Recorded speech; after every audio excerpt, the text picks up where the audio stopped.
All right, so we're going to have an overview of the portal now, and I've already shown you in the first video on how to log in, how to change your password, and then also I covered so we're in the projects page right now, and then you have a reservations page, which is for equipment or also production spaces, and then you have a logout button. So that is it. And again, you can see your producer status here as active, the expiration date, and start date. So you have a 7-day grace period if your producer status expires. And then after that, you'll be logged out and you will not be able to log into the portal. It'll give you an error message and say that your producer status has expired.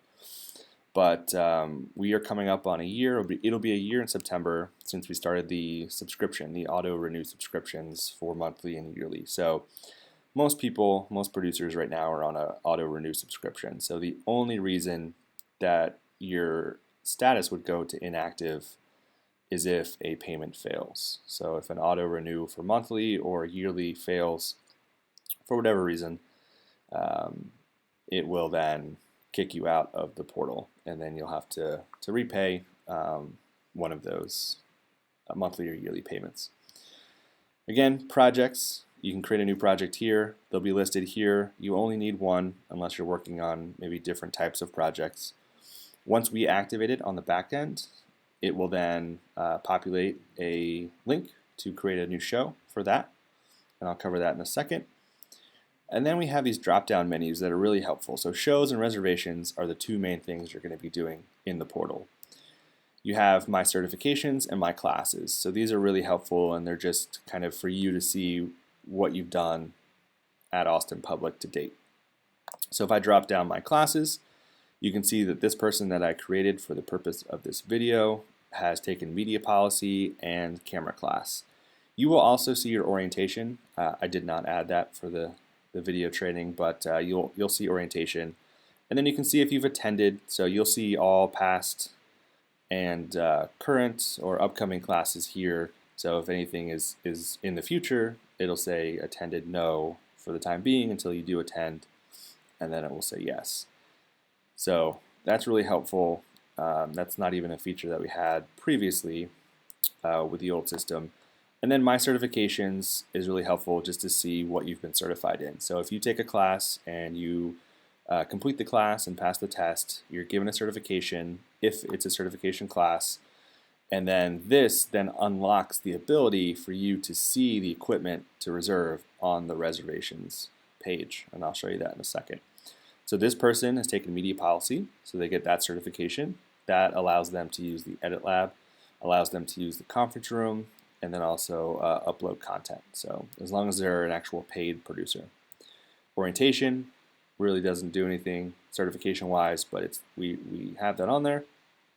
And then Canon 5D Mark III, because this person attended and passed the Canon 5D class. So they have the ability to check out the Canon 5D camera, lens, tripod, all the things that come with that. So the more classes you take, the more you'll see. You could have up to 12 or 15 of these certifications. Okay, and then shows and reservations. So I'll look at shows first. So I created a few here. As you can see, it shows you the air date, the show name, project, the series name if you had one, and then was it live or pre-recorded, and then the status. So this is reflective of what actually is programmed on the back end. So if Charles, let's say I submitted this initially to go live at 6 p.m. On May 5th, and that time was taken. Charles could then email me and say, hey, time taken, do you want to go live at 7? I'd be like, sure. So he would update it in the system, and then it populates here. So this is an immediate change. It's everything here is a reflection on what's on our database. So these here, so for May 14th and May 25th, they're pending. So this means that Charles has not gotten to them yet. We do have a 5-day processing period from the time submitted. And so once he does process them, they'll say pending, or sorry, they'll say processed. If he has an issue with technical requirements, then he'll email you. And then once that's resolved, he'll change this to processed. So there's not a need to resubmit a show form. It'll get cluttered. But this will show you every show form that you've given us. So this list will get lengthy, but I know that producers like to know when their show's aired or see kind of what they've submitted already and what's aired. So we want to keep that. If you ever get into an issue in a year or so and it's really super cluttered, we can start deleting them and cut back on them. But for now, our plan is to keep all of these past and future shows listed here. So that's why the hide button is helpful. And then reservations. So this is a little bit different than our old system. If you were around during Channel Austin or the first 2 years of AFS, we had kind of a similar log in and create reservation system.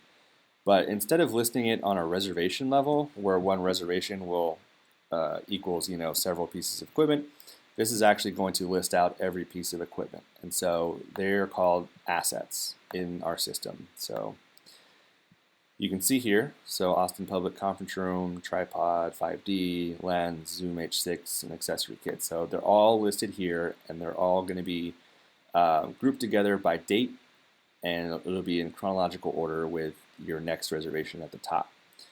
So you can see that this one was approved. So for May 16th, I've been approved for the conference room. And then this was one reservation that I created for all of this gear here for May 25th and to return the next day.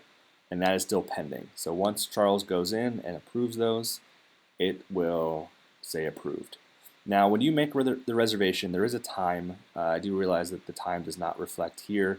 I will look into that to make sure that we can get the time reflected, but currently we're going to go into use of this. So when you fill out the reservation form here, you will be putting in a time, a pickup time, and a return time. So it's on you to kind of remember that time, or you can always ask the equipment staff. So we'll have that on the back end, but for right now that time doesn't reflect. So just hold tight on that for now. But yeah, so I'll dive into more on both shows and reservations in other videos, but just know that that is where these will live. And unlike shows, so again, shows is going to show you every show form that you've submitted. This equipment list or asset list, as soon as you check it in, so as soon as May 26th rolls around, and I bring these equipment pieces back, and Charles checks them in the system, they will disappear from this list. So this reservations list will only show you what is upcoming. So, all right, so on the next videos, I'm going to dive into one for add a show and then one for make a reservation. And after that, you'll have a pretty good understanding of the producer portal.